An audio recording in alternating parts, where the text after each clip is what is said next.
Antes de hacer la presentación estábamos en la comida con José María y me estaba comentando que había escrito, me estaba comentando José María en la comida que había escrito un libro con Carlos Biones y otro físico sobre la historia del universo, de la Tierra, de la vida, y que él había participado. Y me decía, es que yo solo he participado en el último milímetro, porque la historia es que el universo es viejísimo, la Tierra es muy vieja.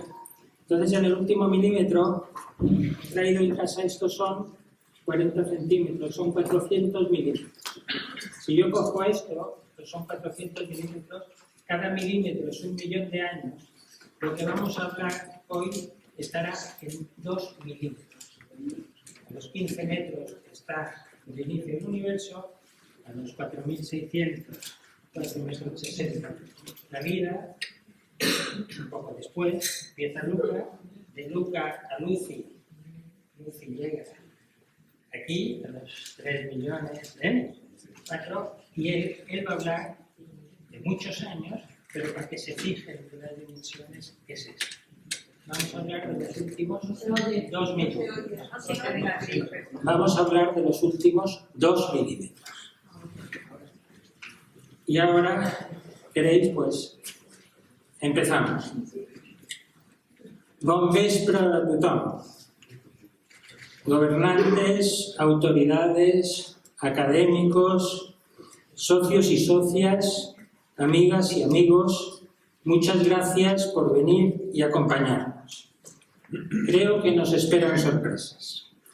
Sabéis, los asiduos al cercle, que cada vez que un nuevo invitado de honor tiene que hablar en nuestra casa, sentimos todos una mezcla de alegría, de expectación y de esperanza. Alegría porque haya aceptado nuestra invitación y por acogerlo entre nosotros. Expectación por lo que nos vendrá a contar. Y esperanza porque al final, siempre, aprendemos algo útil para vivir y convivir mejor. Pero me corresponde hoy recibir en vuestro nombre, y lo hago orgulloso y emocionado, a un invitado diferente, una especie de homo muy especial y de una enorme talla personal y profesional.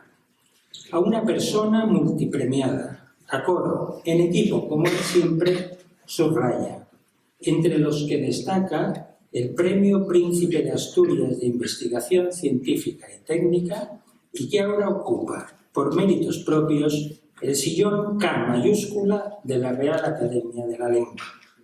Un sitial de muchos quilates de pureza y en el que le han precedido personas muy brillantes que forman parte ya de la historia de España, como el presidente Francisco Silvela, el doctor Gregorio Marañón, la pionera y poetisa Carmen Conde o Ana María Matute, Premio Cervantes. Para poder sentarse en ese sillón, tuvo que leer bien y antes un memorable discurso público titulado nada menos que Naturaleza, Cultura y Evolución. 3 vocablos que cada uno por separado dan para una enciclopedia de varios tomos, pero que él es capaz de coser, de zurcir y de resumir magistralmente. Por eso mismo, por la enorme importancia del tema que nos ocupa y por la notoriedad de la persona que nos acompaña, José María Bermúdez de Castro Risueño, la tarea nada fácil que me habéis encomendado, esto es, darle la bienvenida a esta tierra insular y al cercle, debe convertirse, y más en un hombre que investiga al hombre, que investiga nuestras raíces, debe convertirse, decía, en otro gesto mucho más humano, más sencillo y más espontáneo. Por eso, aquí y ahora, hoy le abrimos la puerta y sobre todo le abrimos los brazos. Le abrazamos todos, yo el primero, en señal de estima, de admiración, de reconocimiento y de gratitud. Por esta tribuna, bien lo sabéis, han desfilado incontables y prestigiosos políticos, economistas, físicos, matemáticos, químicos, cirujanos, filósofos o escritoras y escritoras de creación y de referencia. Pero hoy, para mí, y lo digo convencido, es uno de los días más importantes, y es que intentamos responder a la pregunta esencial. Intentamos conocernos a nosotros mismos, conocer quiénes somos, de dónde venimos, cómo actuamos, cómo nos gobernamos y, sobre todo, hacia dónde vamos. Conócete a ti mismo. Esta proverbial sentencia atribuida a los 7 sabios de Grecia y replicada en Roma es la clave.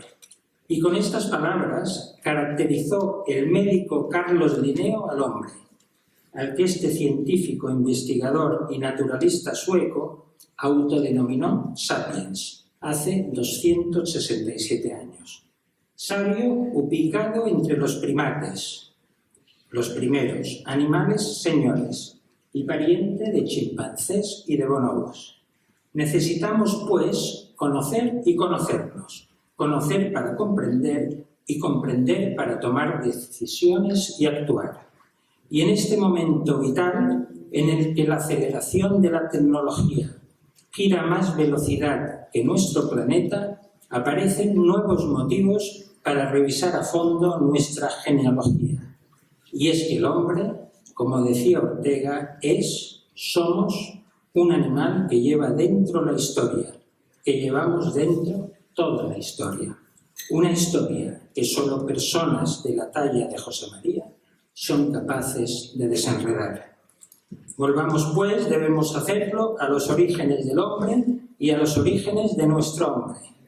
Él, segundo de 6 hermanos, y como todos nosotros y sus 4 hijos, lleva un mosaico de genes, probablemente con un 2-4% de neandertal.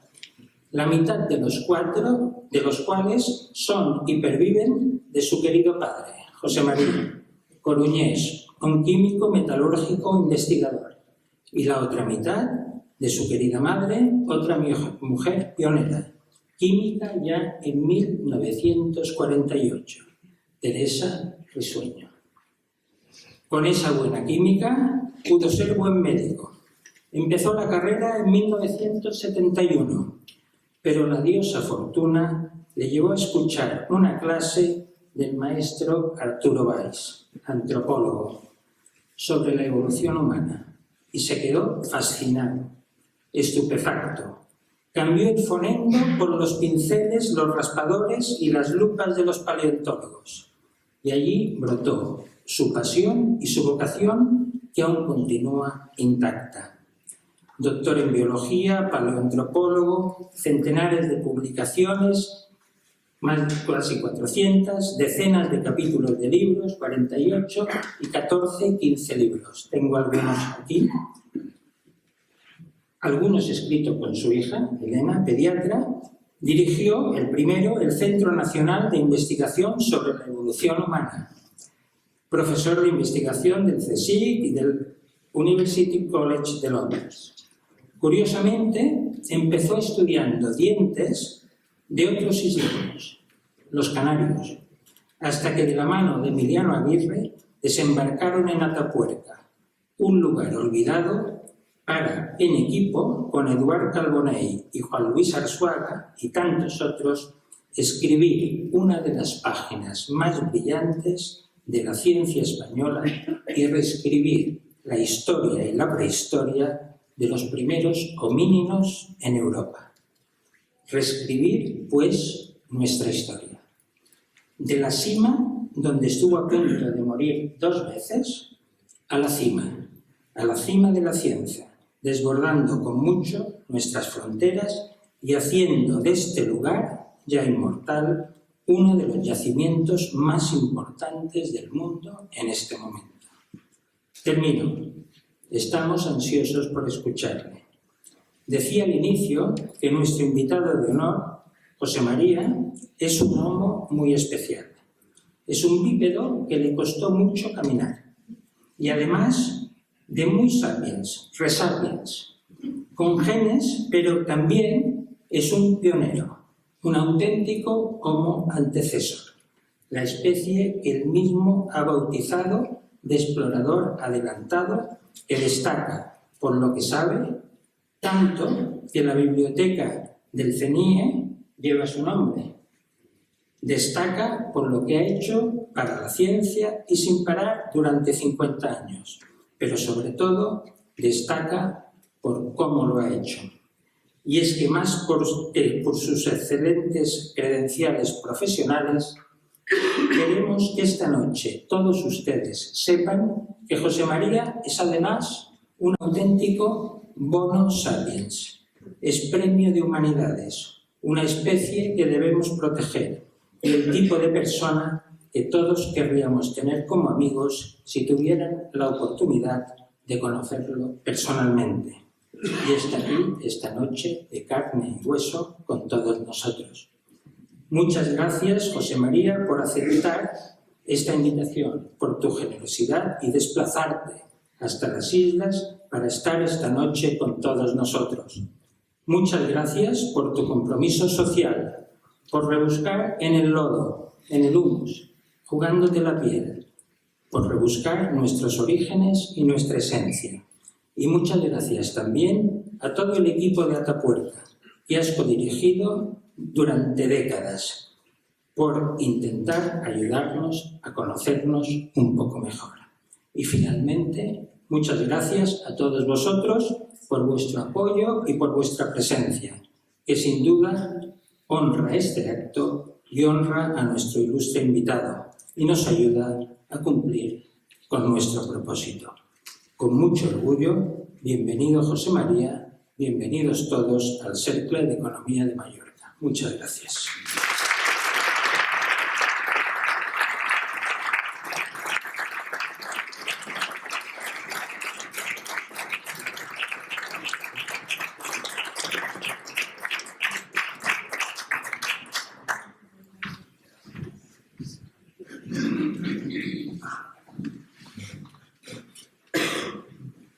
Bueno, ¿qué puedo decir con esta presentación que no me esperaba? Increíble, o sea, te has leído los libros y has hecho has contado cosas que jamás nadie había contado en una presentación. Me he quedado, bueno, pues, me he encantado y muy agradecido, tan agradecido como estoy por estar aquí en el Cercle de Economía de Mallorca.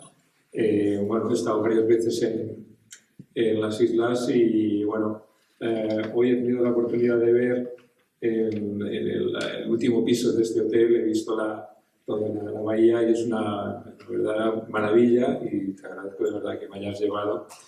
Y en fin, bueno, pues vamos a empezar y yo lo que quería hablar es de evolución humana en general.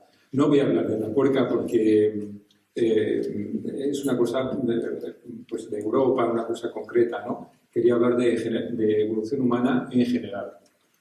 Vamos a ver si esto funciona. Son las claves de la evolución humana. ¿Cuáles son los retos de nuestro futuro? Vamos a ver. Bueno, sabemos que los genetistas y que compartimos con bonobos y chimpancés un ancestro común.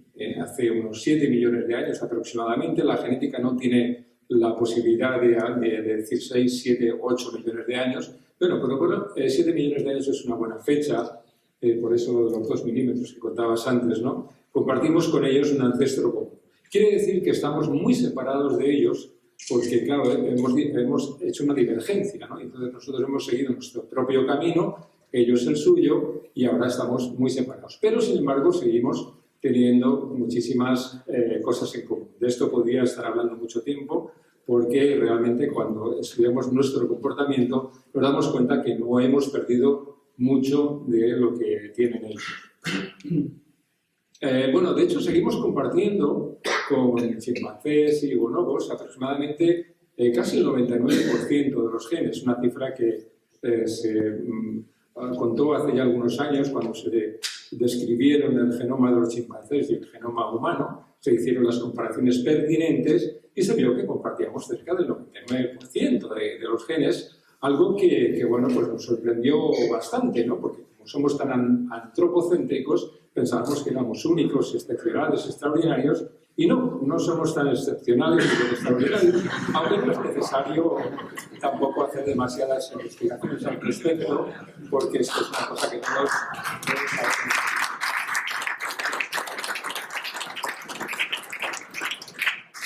Bueno, ahora está tan de moda este hombre que... Pero bueno, lo siento por los chimpancés.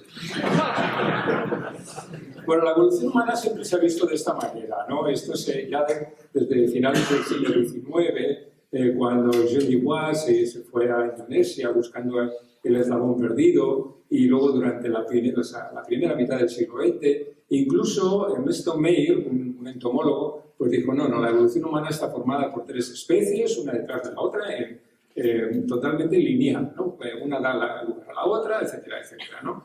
Bueno, pues todo esto se aceptó porque Meyer era realmente un científico renombrado y muy respetado, y todo el mundo pensaba que era así, ¿no? El eslabón perdido y ya está, ¿no? Y uno se trata de los otros. Sin embargo, con las excavaciones que se hacen en África en los años 70, se empieza a ver que la evolución humana es complejísima. Y, claro, con las investigaciones en Europa, en Asia, etcétera, al final hemos visto que en la evolución humana existen muchas especies o muchos grupos diferentes y demás, y que no es así, no es una evolución lineal. Queda muy bien, esta imagen queda muy bien pues, para los medios de comunicación, los anuncios, incluso el Museo de la Evolución Humana de Burgos pues tiene un símbolo que representa esto, ¿no? Y está muy bien, queda muy bonito, pero en realidad la evolución humana es una especie de arbusto complicado, en el que hay muchas ramas que han ido desapareciendo, e incluso ahora sabemos que estas ramas al final nos hemos juntado, por ejemplo, con los neandertales, ya lo decía José, ¿no? Tenemos entre un 2 y un 4% de genes neandertales, pero también con los denisovanos, ¿no? Exceptuando las poblaciones que se quedaron en África y no salieron, pero cuando nos expandimos nos mezclamos con ellos y compartimos eso. Bueno, se ha quedado como regalo de ellos, pues nos ha quedado un porcentaje importante de genes que hemos heredado de ellos, ¿no? Bueno, ¿qué se conoce del inicio de la evolución humana? Pues realmente muy poco, ¿no? Porque las primeras poblaciones que viven en África, es nuestro origen, nuestra cuna es África, pues vivían en zonas boscosas donde la materia orgánica se recicla con una enorme facilidad. De manera que cualquier ser orgánico, un vegetal, un animal, muere, prácticamente se descompone con el calor y la humedad en prácticamente muy poco tiempo. Con lo cual quedan muy pocos yacimientos donde se pueda saber cómo fue ese ancestro común o cómo fueron nuestros primeros ancestros. Esto es un milagro, o sea, encontrar a Ardipithecus, un esqueleto casi completo y varios restos más, pues fue un milagro. Y bueno, pues se pudo hacer una reconstrucción de cómo podía ser Ardi, una hembra del género Ardipithecus, que vivió en África hace unos 4,5 millones de años aproximadamente, ¿no? Ardipithecus ramidus tenía un cerebro de unos 350 centímetros cúbicos, es decir, 1000 menos que nosotros, medía 1,20 m, pesaba, aquí dice 50 kilos, yo creo que es demasiado, yo creo que con 30 ya estaba muy bien. Y fijaros cómo tenía los pies y las manos, ¿no? Los brazos muy largos y el dedo gordo, el quinto dedo muy cortito, igual que los chimpancés, y además en los pies pues tenía ese dedo bastante bien desarrollado. Por tanto, era aparte de bípedo, porque la pelvis indica que era bípedo, pues también podía trepar con una enorme facilidad. Era muy parecido a ese ancestro común. O sea, si nos encontramos algún día o se encuentra el ancestro común, pues muy probablemente se va a parecer a Ardi, ¿no? Nuestra evolución durante mucho tiempo, pues apenas cambiamos, ¿no? Seguimos siendo bípedos, el cerebro no creció, prácticamente no tenía nada. Aquí tenemos un Ardipithecus Australopithecus afarensis, al que pertenece Lucy, nuestra querida Lucy, ¿no? Con sus 3,2 millones de años, y prácticamente no cambia nada. Es decir, aquí tenemos con los brazos muy largos, el cerebro pequeño, una estatura también reducida y caminando erguidos, que era la única adaptación así importante y que compartían todos ellos. Bueno, aquí vemos las huellas de Lactoli, que tienen 3,7 millones de años y que permitió de una manera definitiva, en los años 70, saber que habíamos caminado erguidos en ese momento, ¿no? Quedaron las huellas, fue una erupción volcánica, el volcán Salimán, que dejó una cantidad de sedimentos, llovió, se formó un barrizal, pasaron animales, pasaron humanos y dejaron sus huellas. Volvió la erupción volcánica, se taparon las huellas, fosilizaron y cuando se descubrieron, pues se vio efectivamente que caminábamos erguidos.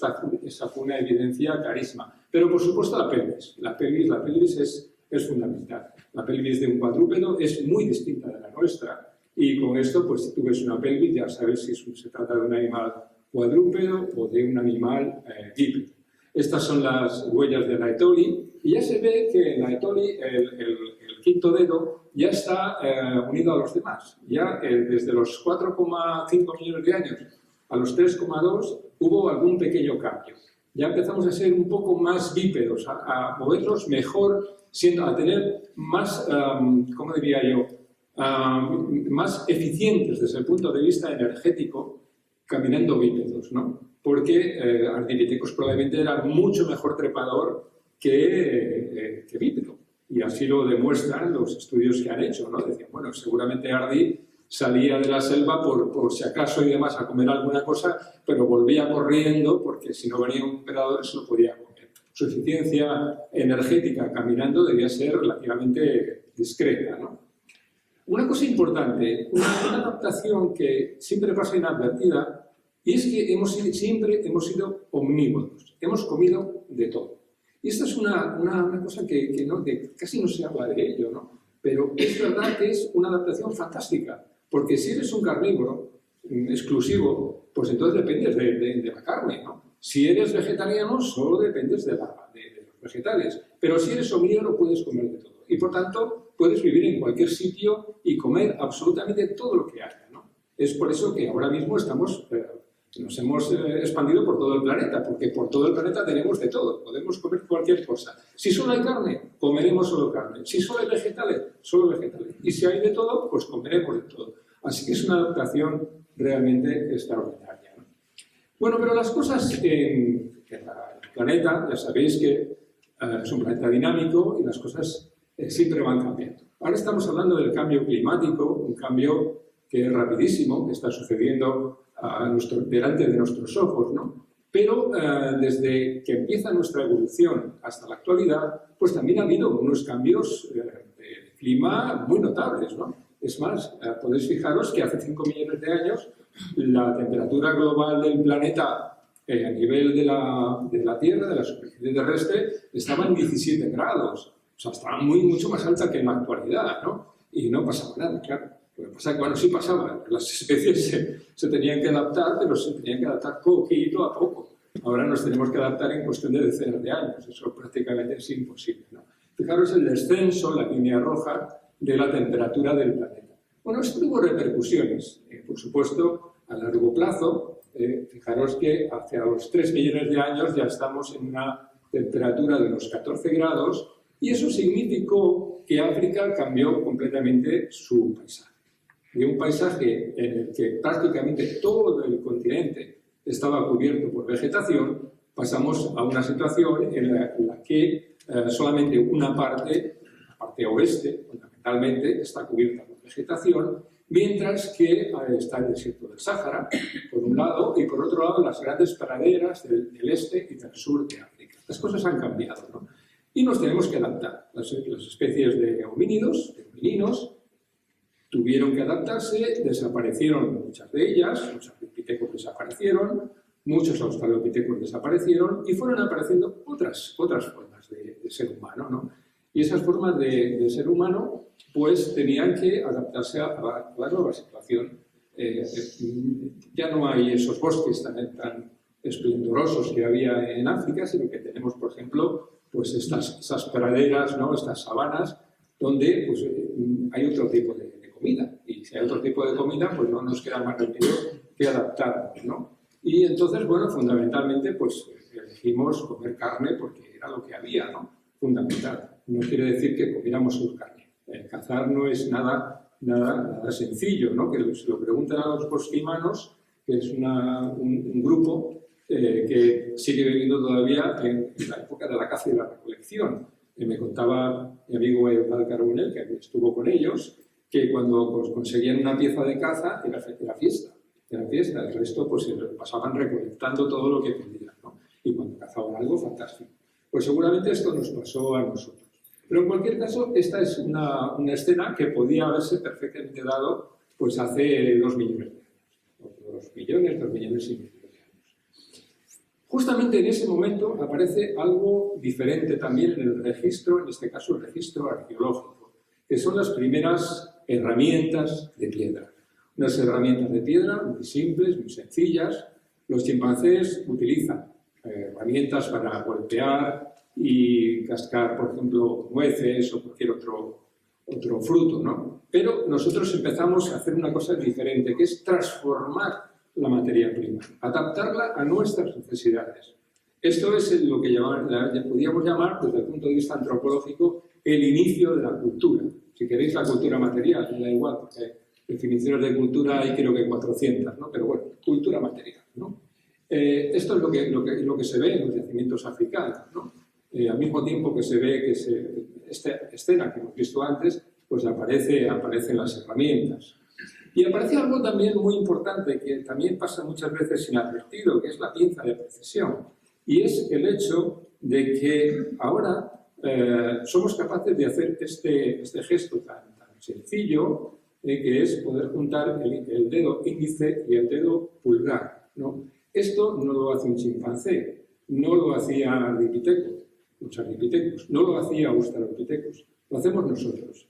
Y esto empezó hace unos 2 millones y medio de años, de acuerdo con las evidencias que hay en el registro paleontológico. Esto es muy importante, obviamente, porque esto nos permite hacer la tecnología. Tenemos esta capacidad, esa precisión. Naturalmente, quien ordena y manda es el cerebro. Está ordenándonos que hagamos esto. Pero con esto podemos hacer cosas muy precisas, ¿no? Pues esta adaptación anatómica tan simple, tan sencilla, pues nos ha permitido realizar esa cultura tan extraordinaria que hacemos en la actualidad. El cerebro, de manera al mismo tiempo concomitante, empieza a crecer. Vaya, pues pasamos de los 400 centímetros cúbicos que tienen Australopithecus y demás, empezamos a tener de pronto 600, 700 centímetros cúbicos, un incremento como del 60% en muy poco tiempo, ¿no?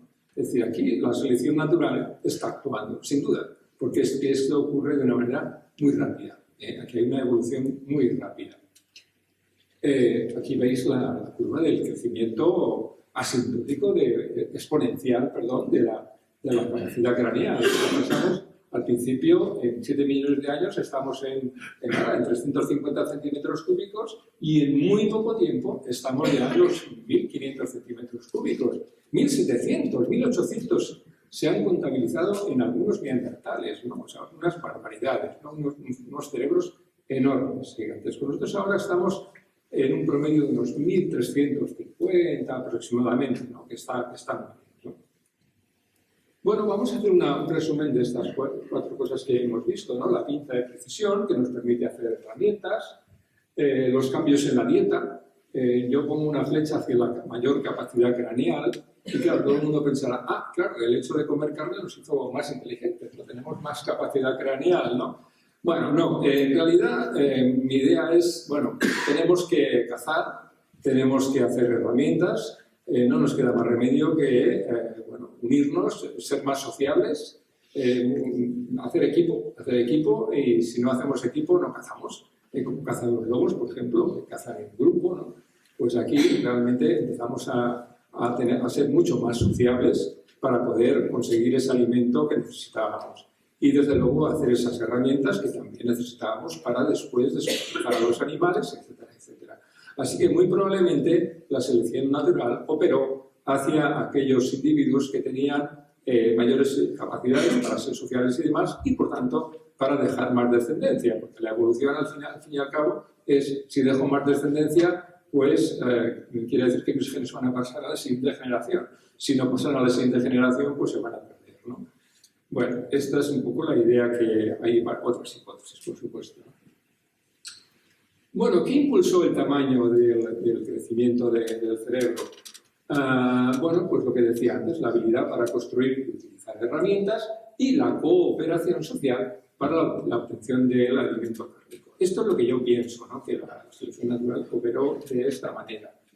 Y bueno, también nos podemos preguntar cómo han sido las adaptaciones para hacer crecer el encéfalo, ¿no? Por ejemplo, desde luego tiene que operar la genética, ¿no? Si no hay cambios genéticos, si no hay mutaciones, por supuesto no pasa nada, ¿no?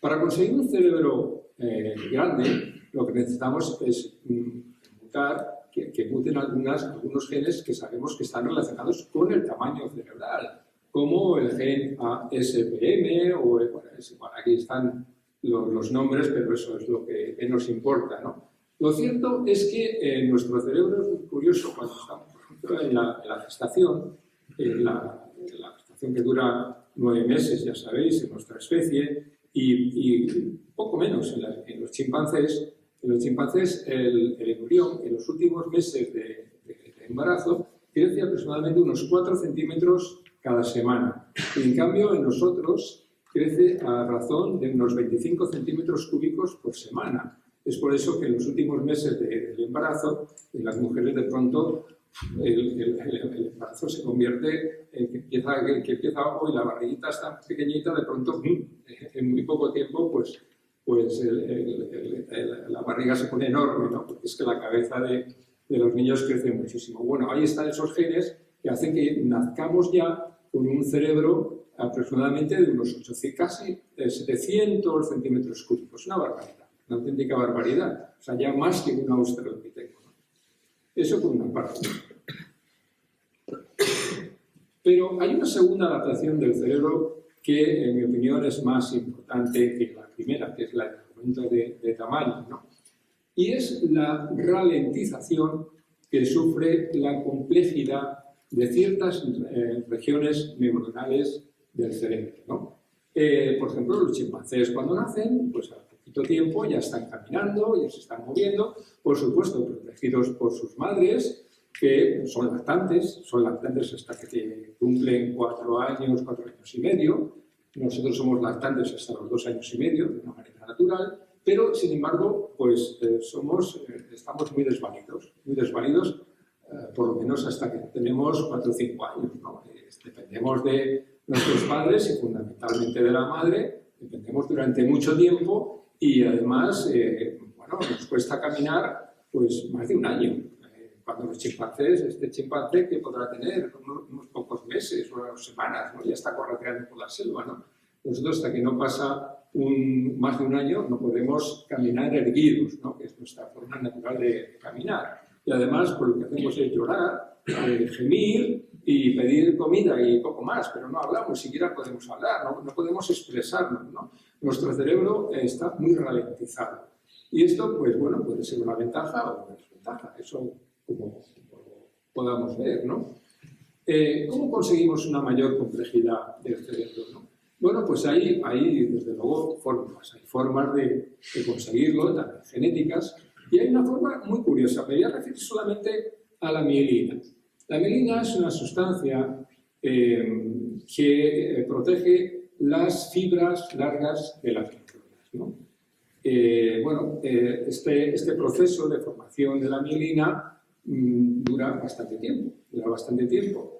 Los chimpancés empieza antes del nacimiento y en nosotros empieza más o menos aproximadamente al nacer.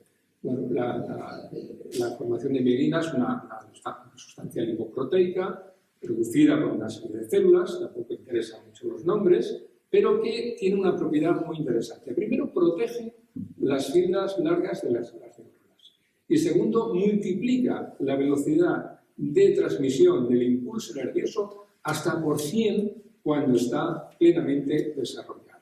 Y esto es una barbaridad.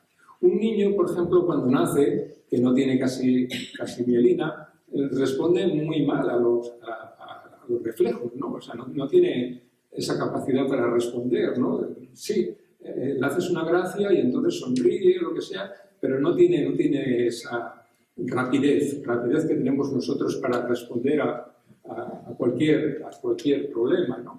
Mirad, aquí, por ejemplo, tenéis una gráfica muy sencilla en rojo la formación de mielina en los chimpancés, que, como decía antes, empieza un poco antes del nacimiento.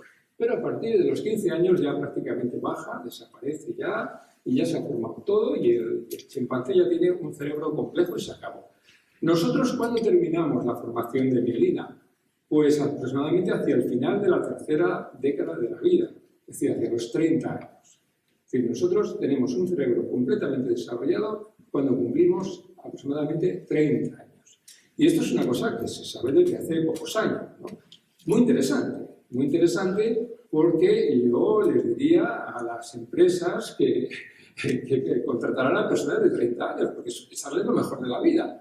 O sea, si son inteligentes y brillantes, hacia los 30 años están en lo mejor. De hecho, las invenciones más importantes que se han hecho en el planeta durante siempre, en la historia, lo han realizado personas que tenían esas edades, entre 25 y 35 años, ¿no?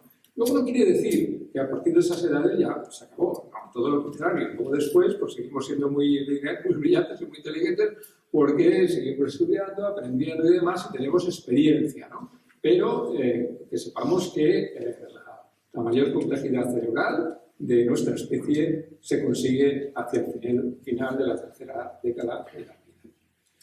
Aquí tenemos una imagen que es clásica en internet, que aparece muy bien. En azul pues se ve las zonas mielinizadas. Se ve, por ejemplo, que la zona prefrontal, que es donde residen una serie de funciones muy interesantes, como la planificación o la retención de las ideas en la mente y otras relacionadas con nuestra presunta capacidad intelectual superior, etcétera, etcétera, son las últimas en formarse, ¿no? Las primeras, por supuesto, son las de las locomotrices, ¿no? O sea, tenemos que caminar, tenemos que movernos y es lo primero que se tiene que mielinizar o madurar, ¿no? Así que nuestro cerebro es una cosa muy curiosa, ¿no? Porque termina de crecer aproximadamente hacia los 7 años, ¿no? Yo no sé, los que tenéis ya mi edad, más o menos, recordaréis aquello del uso de la razón, ¿no? Eso que nos contaban nuestros padres. ¿Qué tiene ya el uso de la razón? Hacia los 7 años, aproximadamente. Bueno, pues esto viene a cuento de que hacia los 7 años hemos terminado de crecer el cerebro. El cerebro termina hacia los 7 años. Ya está muy grande, ¿no? De hecho, los niños pequeños, con 3, 4 años, pues son como cabezones con un cuerpo pequeñito, porque el cuerpo no crece. O sea, crece el cerebro fundamentalmente. Dedicamos prácticamente el 70 al 80% de la energía que consumimos al crecimiento del cerebro. Y el cuerpo lo dejamos un poco de lado. De manera que al final somos como cabezones, ¿no? Con una gran cabeza. Luego ya, cuando llega el estirón puberal, ya después ya vendrá el crecimiento corporal, ¿no? Pero esto es muy curioso, es muy interesante, ¿no? Y en cambio, la complejidad cerebral no termina hasta los 30 años, ¿no? Es decir, son dos procesos que están totalmente desacoplados. Por una parte, el crecimiento, el tamaño, la expansión del tamaño del cerebro, y por otro, la complejidad, ¿no? Y bueno, ahí está la regulación genética que hace que el cerebro pues, funcione de esta manera tan peculiar en nuestra especie. Y es muy peculiar. Eso sí que somos distintos, diferentes a otras especies vivas, chimpancés, bonobos, gorilas, etc. A lo mejor con los neandertales pues sí teníamos algo común, o con otras especies próximas en el tiempo que ya han desaparecido, ¿no? Pero desde luego con las especies vivas somos la única que tiene este modelo de crecimiento cerebral que me quería detener en él precisamente porque es muy peculiar, es muy nuestro. Bueno, y la pregunta es, ¿cuánto puede llegar a crecer el cerebro? Esto José seguramente lo sabe perfectamente, ¿no? Y los médicos que estáis en la sala también lo sabéis, ¿no? El cerebro consume, como bien sabéis, pues nada menos que el 20-25% de la energía que consumimos estando en reposo. Es decir, cuando estamos tranquilamente sentados, en fin, de echar una siesta, o durmiendo, o descansando y demás, nuestro cerebro sigue activo y consumiendo muchísima cantidad de energía. No estamos moviendo las piernas, los brazos, no estamos haciendo ejercicio, pero el cerebro está consumiendo una barbaridad. Así que tener un cerebro de 2.500 centímetros cúbicos es una auténtica barbaridad. O sea, no tiene ningún sentido desde el punto de vista biológico. De hecho, los neandertales llegaron a tener 1800 centímetros cúbicos y ya no están aquí hoy. Bueno, desaparecieron probablemente por otra razón, ¿no? Pero no es muy eficiente desde el punto de vista energético, biológico, tener un cerebro muy grande. Así que nuestro cerebro está perfectamente dimensionado y funciona estupendamente. O sea que con esto, bueno, algunos no, otros sí, ¿no? Pero con 1350 ya nos va bastante bien, ¿no? Y luego hay otro problema, además, ¿no? Y es que no podríamos nacer. Está relacionado el tamaño del crecimiento, del tamaño del neonato, está correlacionado perfectamente con el tamaño del adulto. Entonces, si el tamaño del adulto es de 2.500 centímetros cúbicos, el tamaño del neonato vendría a ser unos 850 centímetros cúbicos. Imaginad las madres que estáis aquí si tuvieras que dar a luz a un niño o una niña con un tamaño cerebral de ese calibre, ¿no? Sería prácticamente inviable. Así que esto, si os cuentan algún día lo de ¿en el futuro tendremos un cerebro muy grande, muy grande? No lo creáis porque no es así. A mí me engañaron una vez en una entrevista, ¿no? Me preguntaron por esto, yo no lo sabía, no conocía todavía estas cuestiones, ¿no? Hace ya muchísimos años, ¿no? Pero bueno, ahora está claro para mí que esto no es así, ¿no? Y el lenguaje es muy interesante, ¿no? Porque es una capacidad que tenemos nosotros que nos sentimos tan orgullosos, ¿no? Pues el problema del lenguaje es que los científicos han sido incapaces durante decenios de saber qué especies han podido hablar, ¿no? ¿Por qué? Porque nos faltan, pues, todas las partes blandas que producen los sonidos que emitimos, ¿no? Nos falta la laringe, nos faltan las cuerdas vocales, nos falta la faringe, nos falta nos falta todo. La forma incluso del cerebro, o sea, la caja de resonancia, nos falta prácticamente todo. Es prácticamente imposible saber si una especie hablaba o no. Yo recuerdo un médico que ya falleció, que decía, bueno, es que en Homo habilis las áreas de Broca y Wernicke, que son las áreas relacionadas con el lenguaje, con la comprensión y la pronunciación del lenguaje, están muy abultadas. No, pero bueno, con esto tampoco pudo llegar a mucho más, ¿no? Porque lo que tenía simplemente era un molde endocraneal en escayola de Homo habilis. Y con eso pues tampoco llegó prácticamente a nada. Así que todas las personas que han intentado saber cuándo empezamos a hablar, todas han fracasado en sus líneas de investigación. Es prácticamente imposible porque las partes blandas no fosilizan, desaparecen y por tanto es prácticamente inviable, ¿no? Bueno, pues a un compañero nuestro, Ignacio Martínez Mendizábal, se le ocurrió una idea muy interesante. El lenguaje tiene dos partes, ¿no? Por una parte, la emisión del sonido y por otro lado, la audición. Entonces, él dijo, ¿por qué no estudiamos la audición? Y entonces resulta que hay un yacimiento en Atapuerca, voy a hablar de Atapuerca un poquito, hay un yacimiento en Atapuerca que se llama la Sima de los Huesos, porque como muy bien has contado, yo estaba a punto de morirme un par de veces, ¿no?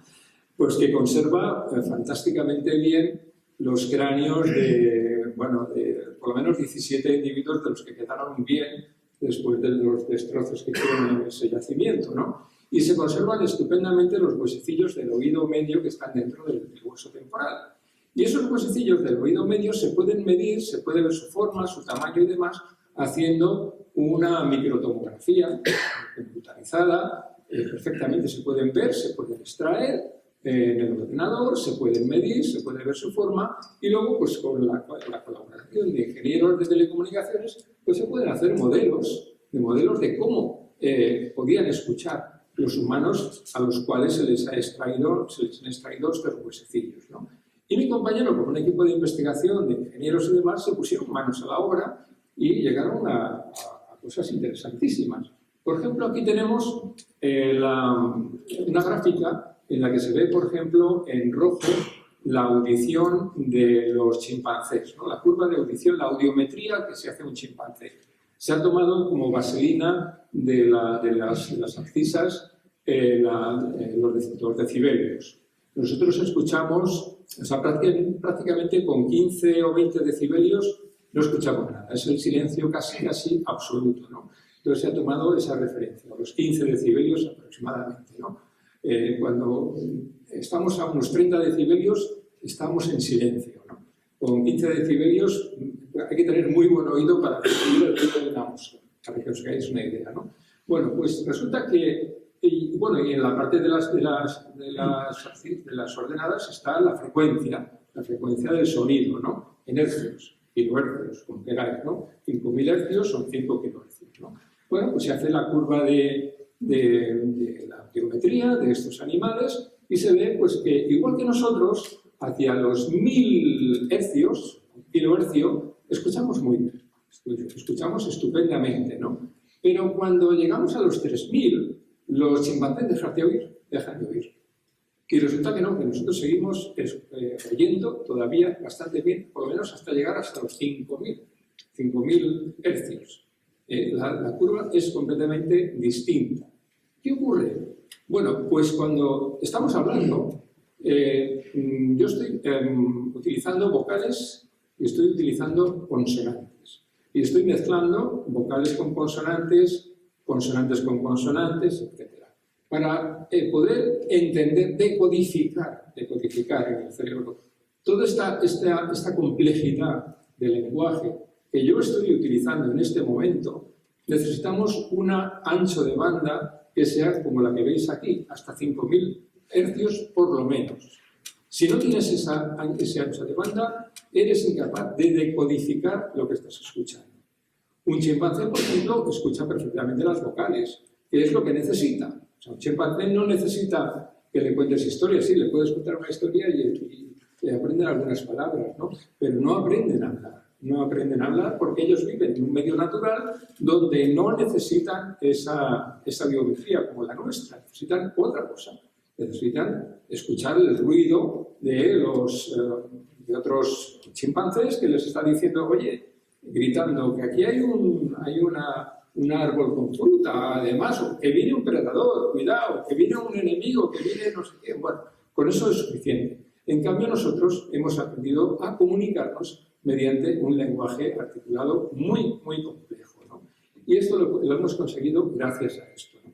Cuando se ha hecho la audiometría de los fósiles, pues se ha visto, por ejemplo, que en la cima de los huesos, que tienen unos 400.000 años de antigüedad, la audiometría sugiere que se pierde audición a partir de los 3,5 kilohercios, mientras que los neandertales tienen una audiometría que es clavadita a la nuestra. Clavadita a la nuestra.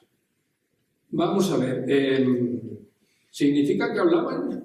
Pues bueno, pues como queramos, si la audición es como la nuestra, y tiene que estar correlacionado. Yo pienso que sí, ¿no? O sea, tanto la emisión de la voz o la emisión del sonido como su recepción tienen que estar correlacionados. Si no, no hubieran evolucionado de la misma manera.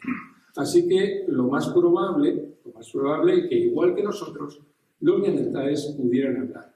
Si hablaban, aunque tuvieran una lengua, la que fuera, ¿no? A lo mejor la aprendimos, porque estuvimos con ellos en Próximo Oriente, estuvimos como 40.000 años juntos, ¿no? Yo creo que aprendimos el mismo lenguaje. De hecho, en las cuevas de los neandertales se encuentra Otellaje sapiens y viceversa. Así que por eso hibridamos, porque nos entendíamos perfectamente, ¿no?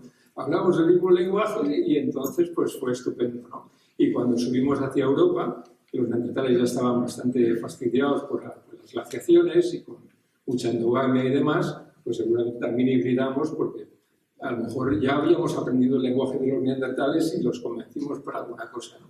Pero en fin, bueno, total que yo pienso que la audición, el lenguaje es cosa de los neandertales, de sus ancestros, que también pudieron hablar, y de nosotros y de nuestros ancestros más antiguos, ¿no? Quizá de hace 400.000 años. Antes de eso, es muy probable que todavía no supiésemos hablar en el sentido de como hacemos ahora. Comunicarnos sí, se comunican las hormigas, por supuesto, ¿no? Y siempre nos hemos comunicado, ¿no? Pero comunicarnos de una manera compleja para que yo os explique lo que os estoy explicando y para que me entendáis, necesitamos un sistema auditivo con un ancho de banda bastante grande, ¿no?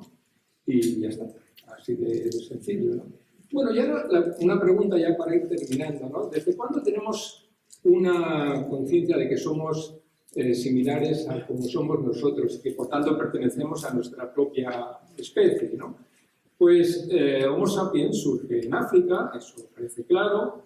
Podríamos estar hablando de sus orígenes primigenios, pero bueno, vamos a los 300.000 años, que es cuando aparecen las primeras formas, los primeros fósiles que se parecen ya a nosotros bastante, ¿no?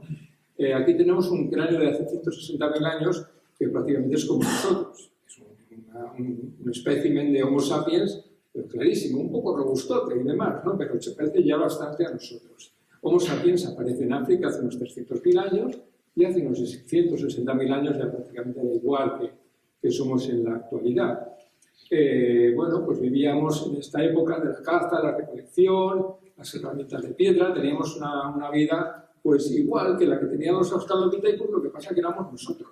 Pero seguíamos siendo cazadores y recolectores hace 100.000 años. O sea que no hemos cambiado. Hace 40.000 años ya empezamos a hacer cosas interesantes, ¿no? Ya teníamos un pensamiento simbólico y quizá hacíamos música, pintábamos en las paredes maravillosamente bien, hacíamos figurillas, pero seguíamos siendo cazadores y recolectores. Y por tanto éramos muy pocos en el planeta, vivíamos en grupos, en tribus separadas y demás, que nos peleábamos entre nosotros, etcétera, etcétera, ¿no? Bueno, entonces la pregunta es si Homo sapiens, si nuestra especie, apareció hace 300.000 años, ¿por qué no llegaron a la Luna? Podrían haber llegado a la Luna hace 200.000 años, ¿no? No llegaron a la Luna, no llegaron y hemos llegado nosotros, ¿no? Aquí tenemos de nuevo esta tribu, ¿no?, que he puesto antes, ¿no? Y vamos a pensar que dentro de esa tribu había una persona muy inteligente, muy brillante, ¿no?, que se le ocurría una nueva forma de fabricar herramientas.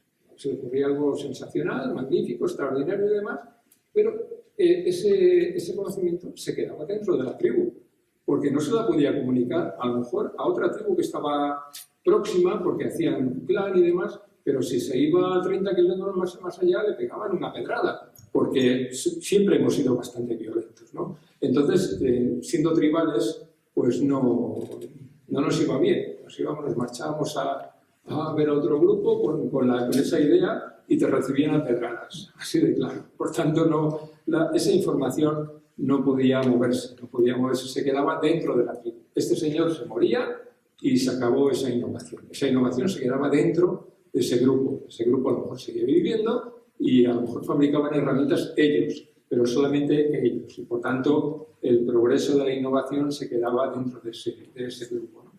Ahora bien, llega el Neolítico. El Neolítico llega hace unos 10.000 años aproximadamente y además aparece de manera en distintos puntos del planeta, ¿no? Es curioso, aparece en Mesoamérica, aparece en China, aparece en África, aparece en Próximo Oriente. Del Próximo Oriente venir con nosotros y bueno, es una cosa curiosa, es una innovación que es en paralelo, sucede en paralelo, no es una innovación que surge en un punto del planeta y se expanda por toda la Tierra, ¿no? Surge en varios lugares en momentos distintos, eso sí, ¿no? Hace 10.000, hace 8.000, 9.000, pero aparece la domesticación de las plantas y de los animales.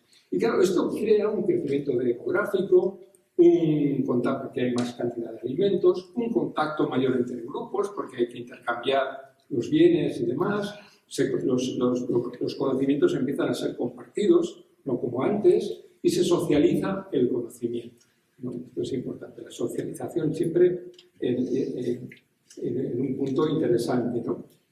Y bueno, pues lo que llamamos innovación no es más que la unión de ideas emergentes. Cuando nos juntamos 100 personas, 200 personas y empezamos a hablar, pues resulta que cada uno tiene una idea, ¿no? Si somos capaces de escucharnos los unos a los otros, pues es muy probable que surjan ideas interesantes, ¿no? Ideas que son innovaciones al fin y al cabo, ¿no?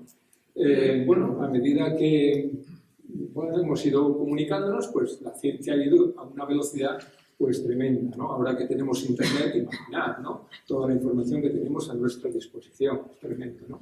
Y con esto pues hemos evolucionado de una manera rapidísima en los últimos 50 años, ¿no? Y eso lo podemos decir las personas que vivimos, que ya tenemos unos cuantos años, pues lo hemos visto de una manera increíble, ¿no?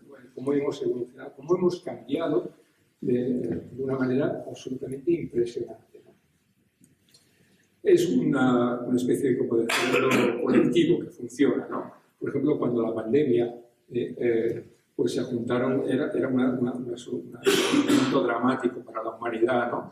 Pues se juntaron varios grupos, compartieron conocimiento, se dejaron de tonterías, tú publicas aquí, tú publicas... No, vamos a juntarnos y vamos a hablar de esto porque ese es un problema que nos está afectando a toda la humanidad y en muy poco tiempo empezamos a tener vacunas y por eso estamos aquí, compartimos conocimientos. Esta es una lección muy grande la que nos ha dado la pandemia, que espero que no se nos olvide, que se nos olvida siempre, enseguida, ¿no?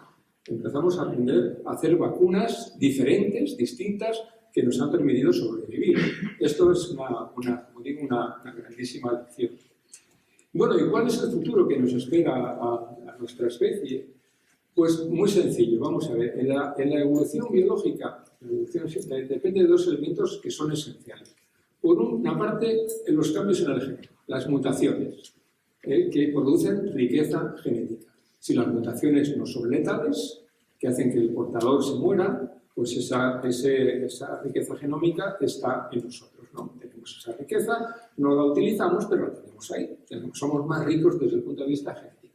Y luego los cambios en el ambiente, que seleccionan aquella parte del genoma más interesante o más importante en ese momento para afrontar una nueva situación. Si es así, entonces esas personas o esos individuos que tengan esa riqueza genética dejarán más descendientes y evolucionaremos, cambiaremos. ¿Cuál es el problema? ¿Se pueden predecir los cambios naturales en el genoma? La respuesta es no, no tenemos ni idea. O sea, no sabemos cómo va a mutar la mujer. Nadie nos ha dicho nada al respecto, ¿no? ¿Se pueden predecir los cambios en el medio ambiente? Tampoco. A largo plazo. Ahora sí decimos, oye, va a haber un cambio climático, ¿no? Dentro de unos años, ¿no? Pero a largo plazo tampoco lo sabemos. Por tanto, no sabemos cómo vamos a ser en el futuro desde el punto de vista biológico. Ahora bien, luego existen corrientes filosóficas, como el transhumanismo, por ejemplo. Esto daría para una charla, ¿no? Esto del transhumanismo es una corriente filosófica que comienza en el siglo XX. John Haldane fue uno de los precursores y otros también en los años 60, otros científicos. Y su idea es, bueno, la tecnología va a ir supliendo nuestras deficiencias biológicas. Ahora, por ejemplo, nos ponemos unas gafas para ver, ¿no? Y con esto, bueno, pues esto es tecnología aplicada a nuestra biología, ¿no? O nos ponemos una válvula cardíaca, o, en fin, hacemos cosas interesantes desde el punto de vista de la cirugía, pero todavía estamos en pañales. Hay cosas que quizás en el futuro se puedan hacer y conseguir que sobrevivamos haciendo cambios impresionantes con la tecnología. Ya no digo en el genoma, porque eso éticamente todavía está por ver, ¿no? Pero a lo mejor se pueden de momento ir controlando enfermedades, esas enfermedades raras, por ejemplo, o cualquier otro tipo de problemas genéticos, todo eso se podrá controlar, pero claro, lo que éticamente no está aprobado es que empecemos a decir, oye, ahora yo quiero tener un hijo que sea moreno, o una hija que sea rubia, o que tenga no sé qué, o que corra los 100 metros lisos en 9 segundos. Eso no lo podemos hacer, ¿no? Pero, desde luego, yo no sé lo que puede pasar dentro de 200 años. Si sobrevivimos 300, 400, 5.000 años, cualquiera sabe lo que puede pasar. En eso, pues tampoco tenemos... Pero bueno, los transhumanistas, desde luego, así lo proclaman, ¿no? Y como digo, insisto, que conozcáis que existe esta corriente filosófica, bueno, supongo que la conocéis, y se puede leer en cualquier sitio, y bueno, es muy, muy interesante. Bueno, es una idea, sugerente, digamos, ¿no? Nuestro éxito como especie de momento ha sido indudable. Estamos aquí, hemos conseguido muchas cosas, en fin, no sé si somos más felices por ser digitales o no. A lo mejor podíamos ser más felices jugando yo qué sé, pues a las canicas cuando éramos niños, no lo sé. No tengo ni idea si los niños son más felices ahora jugando con las tablets y los ordenadores, no tengo ni idea, ¿no? Supongo que sí, lo serán, ¿no? Pero en cualquier caso hemos tenido un gran éxito con respecto a otras especies. La pregunta es si podemos morir de éxito, ¿no? Este es el problema, ¿no? Bueno, pues tenemos una serie de problemas en este momento y todo el mundo lo sabe, ¿no? La demografía ha crecido de una manera desmesurada. Somos más de 8.000 millones de personas en el planeta, 8.200 millones ya, una auténtica barbaridad. Ocupamos la mayor parte de la Tierra.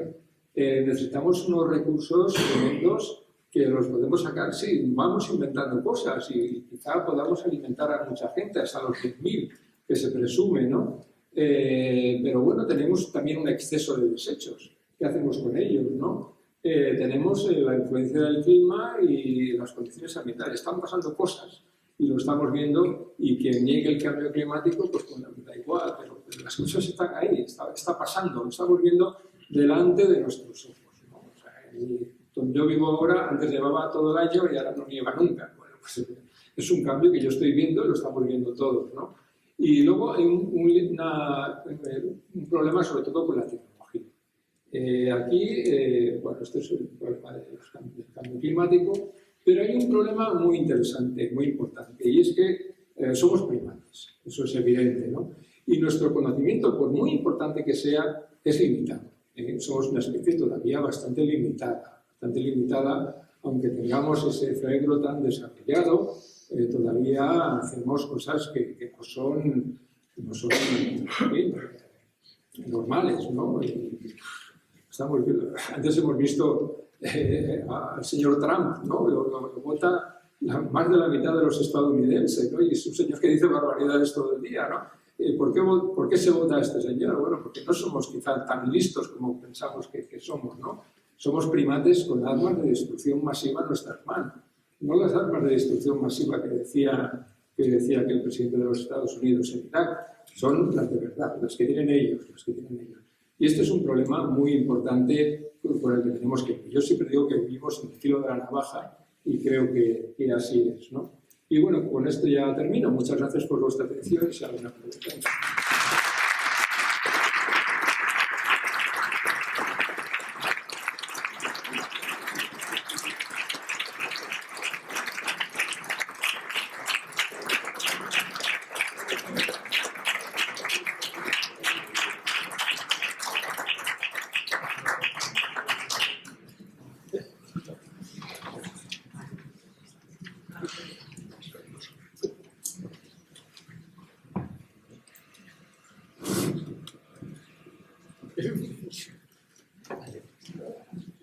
Muchas gracias, José María. Creo que hemos tenido suerte de estar aquí, como he dicho antes. Ya sabéis que las personas que no se van a quedar a la cena, si queréis, ahora vamos a abrir un espacio de interacción, ¿eh? Vamos a abrir un espacio de interacción, una serie de preguntas a los que nos quedéis a la cena y después nosotros seguiremos los socios en la cena. El único comentario que se ve se acaba con esta diapositiva, que antes probablemente nuestros ancestros tenían miedo a los dioses, tenían miedo al fuego, y ahora casi tenemos miedo a nosotros mismos. No importa que tengamos tanta prisa en acabar con nosotros. O sea, si ahora hay alguna pregunta, por favor, ya hay una.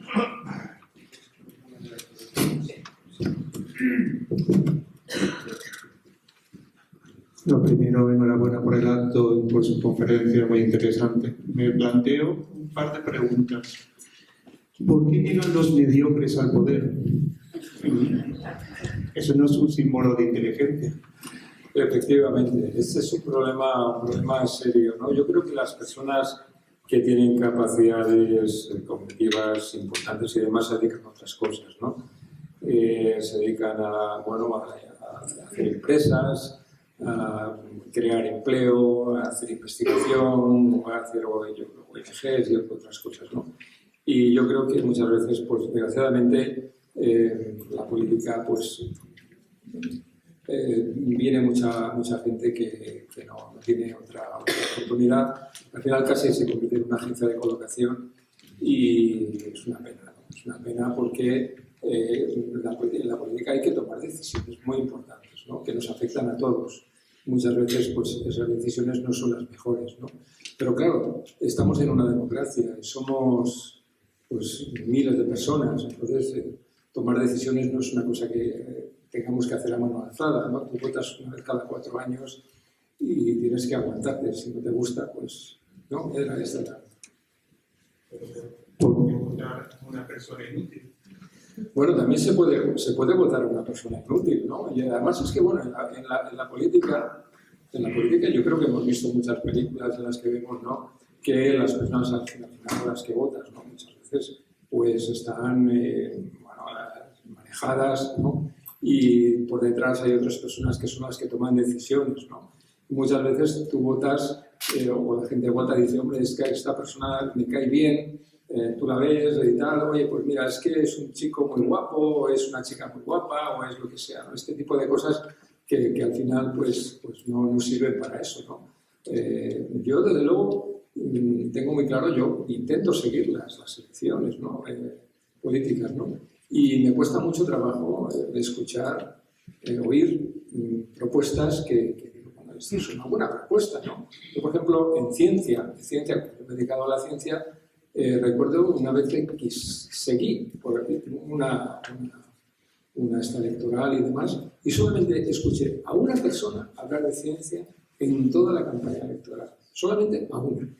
No habría quién, ni qué partido y demás, solamente a una. Es decir, eso no interesa. No interesa, es decir, esto da pocos votos, ¿no? Porque hay pocos científicos y hay pocas personas que les interesa la ciencia, interesan otras cosas, ¿no? Entonces está todo muy estudiado, y al final pues se vota con, no sé, no con la cabeza, ¿no? O sea, no es una decisión racional bien estudiada, ¿no?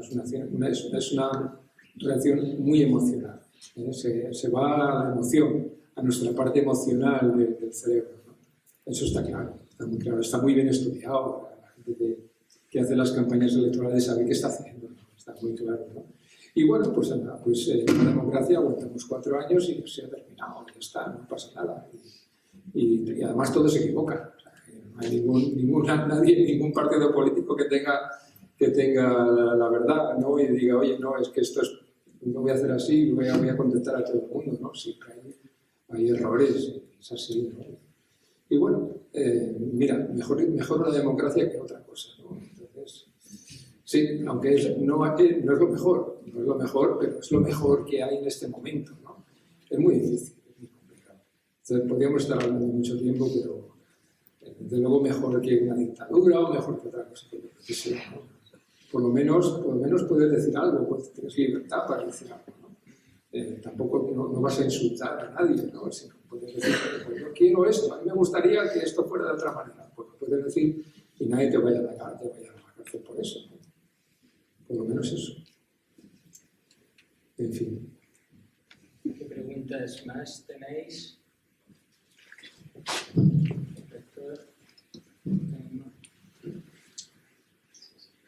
Sí, muy buenas. ¿Se me oye? No.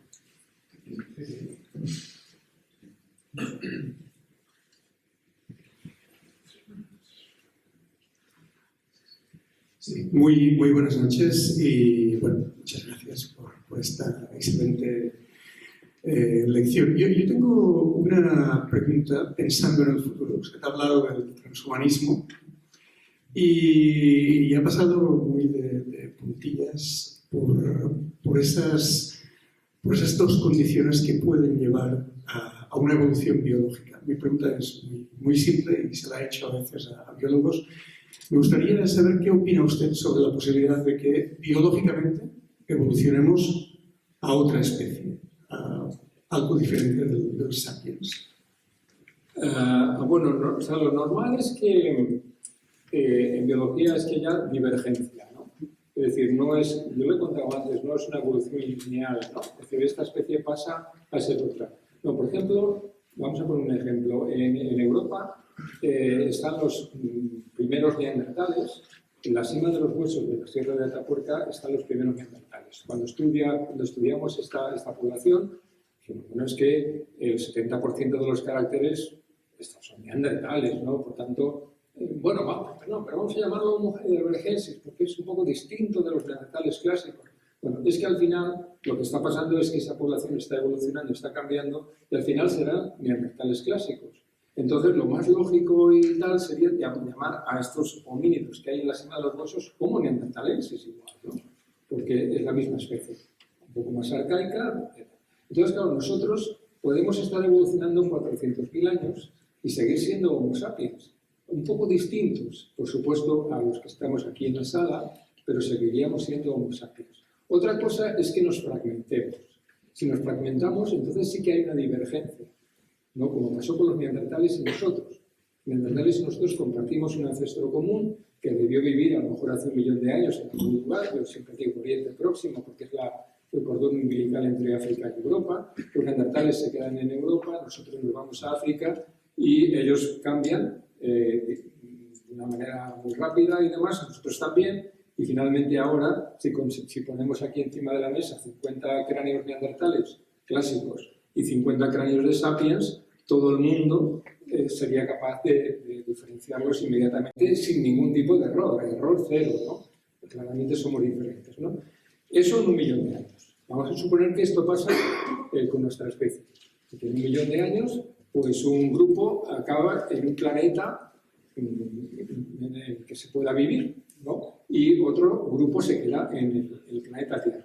Pasa 1 millón de años, efectivamente el grupo que se ha ido a ese planeta X será una especie distinta y nosotros seremos otra especie diferente. Y entonces, pues eso va a pasar, eso podría pasar, ¿no? Ahora, ¿existe algún planeta que, pues de momento no se conoce ninguno, ¿no? Pero es una posibilidad, y esa sería la forma de conseguirlo. Si no, seguramente seguiríamos siendo Homo sapiens 300.000 años, muy parecidos a como somos ahora.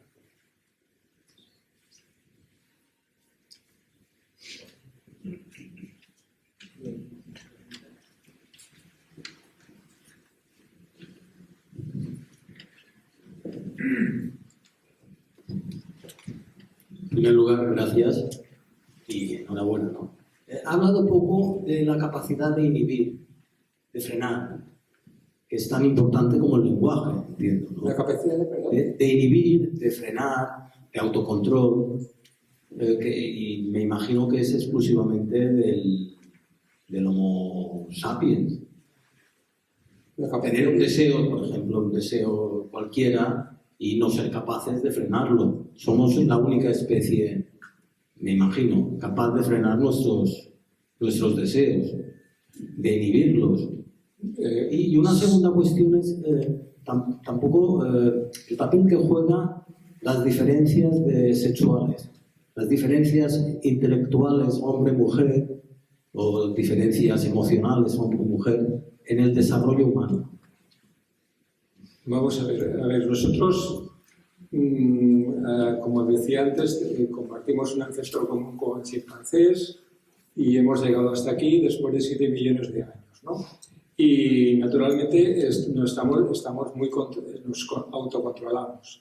Nos autocontrolamos porque vivimos en una sociedad compleja de muchos individuos y obviamente yo no puedo conducir a 200 kilómetros por hora por Palma porque me van a poner una multa, me van a quitar el carné y puedo matar a alguien, ¿no? Entonces yo me voy a controlar, ¿no? Nos autocontrolamos porque, en fin, tenemos esa capacidad de autocontrolarnos, ¿no?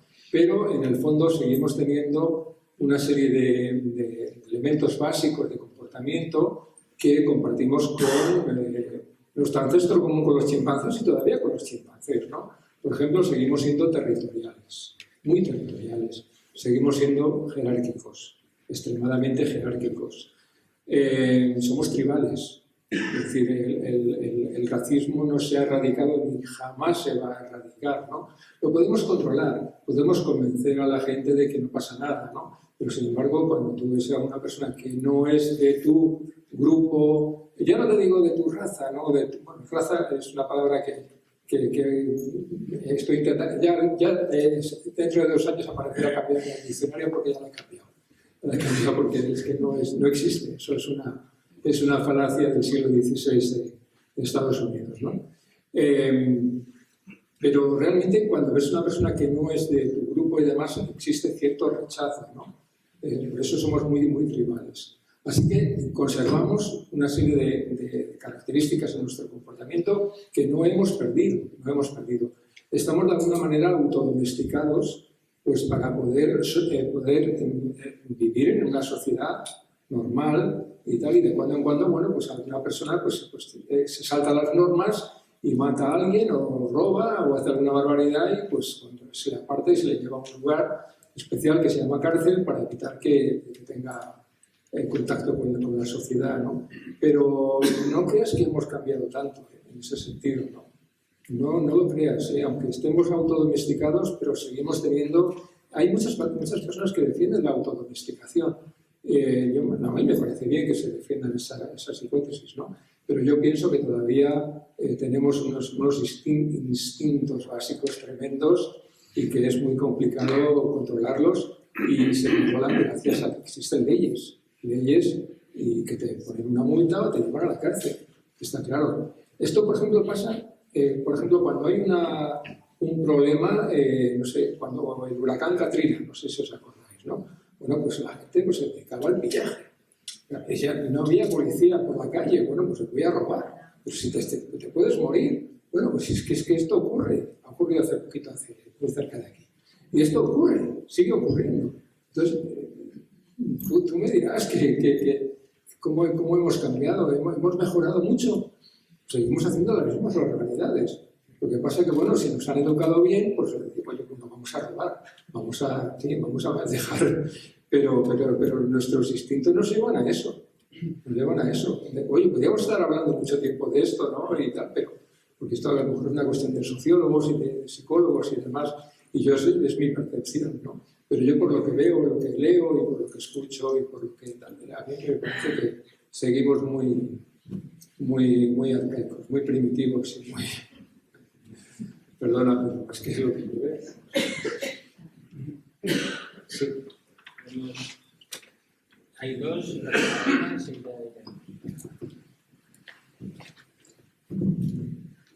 Bueno, felicidades por la conferencia, enhorabuena por lo que está regalando con su esfuerzo y sus investigaciones a la sociedad. Soy un admirador suyo. La pregunta muy concreta es, bueno, los instintos están ahí, el cerebro reptiliano sigue estando ahí, pero hay algo que también nos han dejado nuestros antepasados y podríamos llamarlo quizás solidaridad. Y quizá en Atapuerca se haya encontrado alguna prueba al respecto.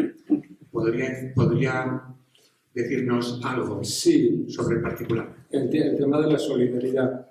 Bueno, vamos a ver. Se encontró antes que en Atapuerca, se encontró un cráneo que tiene 1.700.000 años de antigüedad, al que le faltaban completamente todos los dientes, ¿no? Y esta persona que podía tener biológicamente unos 50, 60 años, ¿no? Tenía las suturas del cráneo ya cerradas y demás, pues posiblemente sobrevivió gracias a que sus compañeros de tribu lo alimentaron, porque si no hubiera sido prácticamente imposible que hubiera sobrevivido sin dientes. Tenía solo un diente, nada más, ¿no? Así que eso es solidaridad, pero solidaridad dentro de su propio grupo o de su propio clan. Vamos a hablar de un clan de 100 individuos, ¿no? O de un grupo de 15, da igual, ¿no? Pero más allá de eso, pues probablemente no. Entonces, cuando se habla de esto, es que claro, llama mucho la atención. Es decir, me he encontrado un cráneo sin dientes, ¿no? De 1.700.000 años. Bueno, entonces sale en los periódicos, en los medios de comunicación, la solidaridad de la especie humana, etc. No, es la solidaridad del grupo, de ese grupo al que perteneció, ¿no? Y en Atapuerca, pues pasa lo mismo, ¿no? Hay una de los 30 individuos que se han identificado en la cima de los huesos, una niña, una chica, pues tenía un hueso, una sutura cerrada, ¿no? Y si tenía una sutura cerrada, probablemente pues el cráneo estaba un poquito deformado, y es lo que se veía, ¿no? Y bueno, pues se asoció con algún tipo de discapacidad. No sabemos realmente si tenía o no discapacidad esa niña, ¿no? Eso tampoco se puede ver, ¿no? Pero pues se habló de la solidaridad que tuvo el grupo para que esa niña pudiera sobrevivir por lo menos hasta los 10 años, ¿no? Entonces, bueno, sí, solidaridad sí, pero dentro de ese grupo. Yo creo que ahora sí que hay más solidaridad. En este momento nuestra especie sí que es más solidaria, ¿no? y por muchas más razones. Yo creo que en ese sentido sí que algo hemos cambiado, ¿no? Y bueno, no sé si pasa una tragedia nos iríamos a Ruanda a ayudar a nuestros vecinos de Ruanda, ¿no? O nuestros coespecíficos de Ruanda, ¿no? Vamos a ayudar a lo mejor a los españoles que son de nuestro propio grupo, ¿no? Bueno, no lo sé. Este es un tema muy complejo en el que juegan muchos factores y los sociólogos desde luego saben más que yo, y yo creo que sí que hemos mejorado, obviamente, ¿no? Pero todavía nos queda mucho recorrido todavía. La última. ¿Se puede hablar del inicio de la conciencia? ¿De la Conciencia. Sí, claro que se puede hablar, ¿no? Se trabaja mucho en ese tema, ¿no? A ver si, por ejemplo, algunos animales son capaces de reconocerse en el espejo, ¿no? Algunas aves se reconocen, ¿no? Y los chimpancés se reconocen en el espejo, ¿no? Conciencia de uno mismo. Nosotros tenemos, desde luego, de las especies vivas, la mayor autoconciencia. Eso es una cosa que es evidente, ¿no? Es evidente que nos hemos llegado. Lo que pasa es que no sabemos nada de los neandertales. Los neandertales probablemente también tenían una conciencia pues similar a la nuestra, muy parecida, porque eran muy parecidos a nosotros, ¿no? Desde luego, entre las especies vivas, insisto, somos, que sepamos, los que tenemos más autoconciencia o conciencia de nosotros mismos, ¿no? Es decir, si se tira para atrás, llega un momento que no hay. Bueno, siempre queda una cierta conciencia, ¿no? Por eso decía antes que se estudia con aves que se les ponen espejos delante y se reconocen, ¿no? Entonces, de alguna manera saben que se trata de ellas mismas, ¿no? Y los chimpancés se reconocen en los espejos, ¿no? Entonces, tendríamos que ir muy atrás para que desapareciera por completo esa percepción que tenemos nosotros, ¿no? ¿Cómo puede influir la inteligencia artificial en toda esta evolución? Bueno, esto a mí me gustaría saberlo, ¿no? No tengo la menor idea de lo que va a pasar, ¿no? Desde luego la inteligencia artificial la creamos nosotros, ¿no? Eso es cierto, ¿no? Cada máquina más potente que nosotros. Sí, bueno, porque hacemos que sea más potente que nosotros, ¿no? Y más potente que la mayoría, ¿no?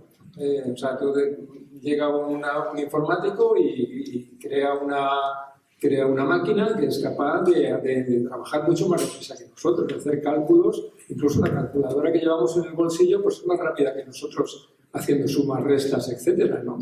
Entonces, pues desde luego, sí. Lo que pasa que, bueno, el problema es que siempre habrá detrás alguien que controle esas máquinas. Espero, porque en las películas siempre dicen, bueno, es que estas máquinas tan inteligentes, con inteligencia artificial, se han desvinculado de su creador, ¿no? De la persona que ha creado los programas informáticos. Ese es el modelo de esas películas de tragedia y demás en las que ocurre esto, ¿no?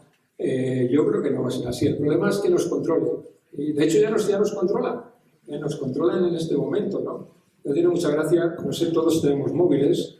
Yo me he dado cuenta, por ejemplo, si en mi casa, eso puedes comprobarlo todos, ¿no?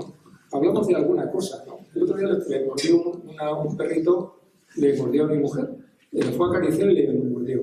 Entonces la mordió. Entonces tuvieron que ir a urgencias y demás. Y claro, fue un tema que se habló en casa, ¿no?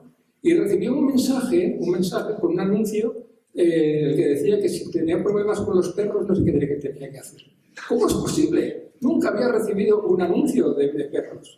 Pues lo recibió. Y yo lo he comprobado. Si en casa hablamos de algo, quiere decir que nos están espiando desde los móviles. Cuidado con los móviles. Eso es inteligencia artificial, ¿eh? Y yo lo tengo clarísimo. Además lo pruebo en casa, ¿no? Y yo hablo de un tema y ese tema aparece. No es que entre yo en un anuncio y me salga el anuncio varias veces. Es que hablando de ese problema aparece el anuncio. ¿Quiere decir que alguien está escuchando? ¿Será Siri o será alguna otra? Que sea. Están escuchando. Así que cuidado con estas cosas. Yo le tengo el teléfono lo apago enseguida. Lo apago enseguida. La reunión lo tengo apagado ahora en este momento. Lo tengo apagado y lo apago muchas veces porque es que no me fío. Bien, creo que podemos terminar. Has dicho en la conferencia que una de las claves de la evolución humana y de nuestra inteligencia ha sido el compartir el conocimiento. Esto es la diapositiva donde ha salido Einstein aislado, no sirve para nada. Por tanto, esto es lo que nosotros intentamos. Te queremos agradecer este regalo de compartir un gran conocimiento con todos nosotros. Gracias a vosotros.